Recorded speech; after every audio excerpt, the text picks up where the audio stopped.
በስመ አብ ወወልድ ወመንፈስ ቅዱስ አሐዱ አምላክ አሜን። እንኳን ለቅዱስ አማኑኤል እንዲሁም በዚች ዕለት ታስበው ለሚውሉ ዓመታዊና ወርሃዊ መታሰቢያ በዓል በሰላም አደረሳችሁ አደረሰን።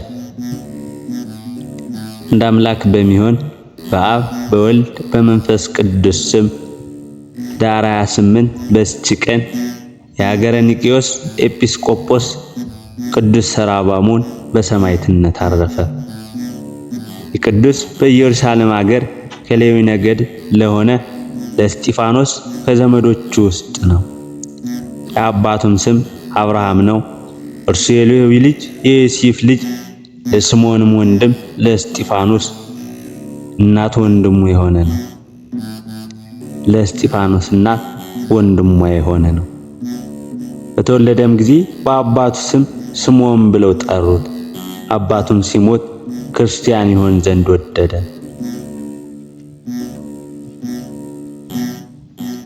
እግዚአብሔርም የታዘዘ መልአክ ተገለጸለትና ወደ ኤጲስቆጶስ አባ ዮሐንስ እንዲሄድ አዘዘው። እንዳዘዘውም ሄደ። እርሱም የመድኃኒታችንን የክርስቶስን ሰው የመሆኑን ምስጢር ገለጠለት። ነገር ግን ዘመዶቹ የሆኑ አይሁድን ስለፈራ በኢየሩሳሌም ሀገር የክርስትና ጥምቀትን ሊያጠምቀው አልደፈረም። ኤጲስቆጶስም ስለ እርሱ ምን እንደሚያደርግ ሲያስብ እመቤታችን ቅድስት ድንግል ማርያም ተገልጣለት ወደ እስክንድርያ ሊቀ ጳጳሳት ቴዎናስ እንዲልከው አዘዘችው።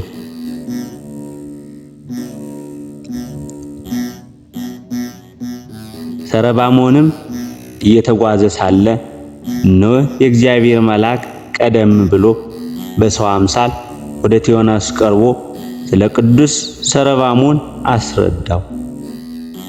ሰረባሞንም በደረሰ ጊዜ እግዚአብሔርን ሕግ አስተምሮ የከበረች የክርስትና ጥምቀትን አጠመቀው።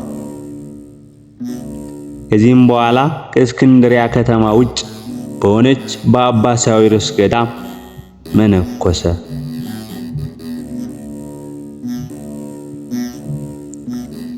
አባ ቴዎናስም ባረፈ ጊዜ በእርሱ ፈንታ አባ ጴጥሮስ ተሾመ።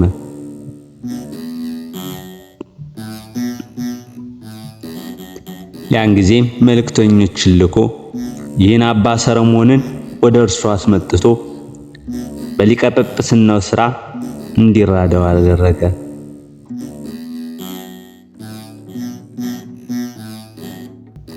ከዚህም በኋላ ኒቅዮስ ለሚባል ሀገር ኤጲስቆጶስነት ሾመው። ብዙዎች አብያተ ክርስቲያናትም በእርሱ ደስ አላቸው። እግዚአብሔርም በእጆቹ ድንቆች ታምራትን አደረገ። በአገሩ አቅራቢያ ሰዎች የሚያመልኳቸው የጣዖታት ቤቶች ነበሩ። ያጠፋቸውም ዘንድ እግዚአብሔርን ለመነው።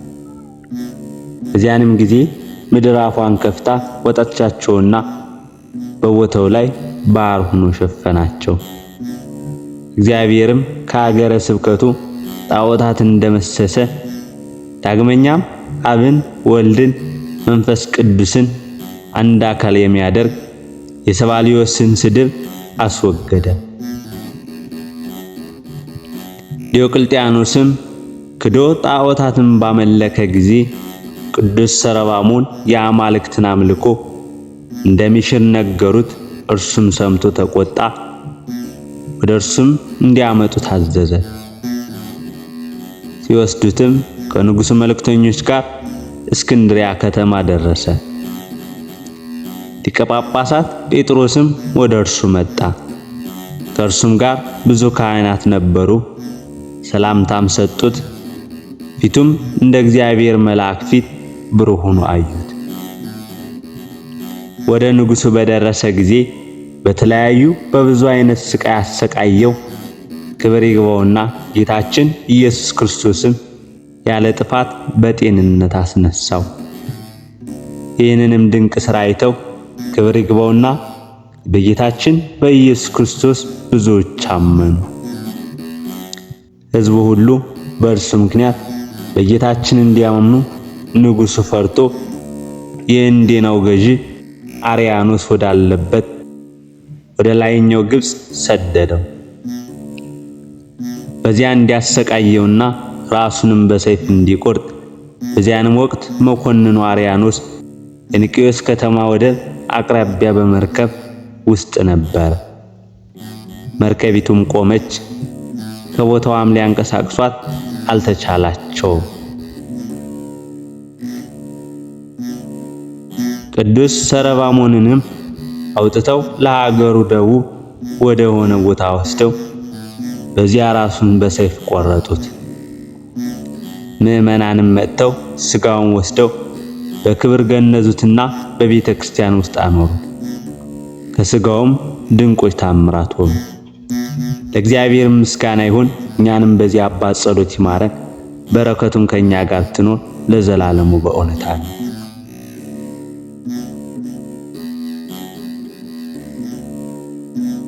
ዳግመኛም በዚህ ቀን በኢትዮጵያ ምድር በደብረ ቆናጽል ተጋድሎን የፈጸመ አባ ሊቃኖስ አረፈ። በረከቱም ከኛ ጋር ትኖር ለዘላለሙ አሜን። ጻድቃን ምድርን ይወርሳሉ፣ በእርሷም ለዘላለም ይኖራሉ። የጻድቅ አፍ ጥበብን ያስተምራል፣ አንደበቱም ፍርድን ይናገራል። የአምላኩ ሕግ በልቡ ውስጥ ነው፣ በእርምጃውም አይሰናከልም። መዝሙር 36 ከቁጥር 29 እስከ 31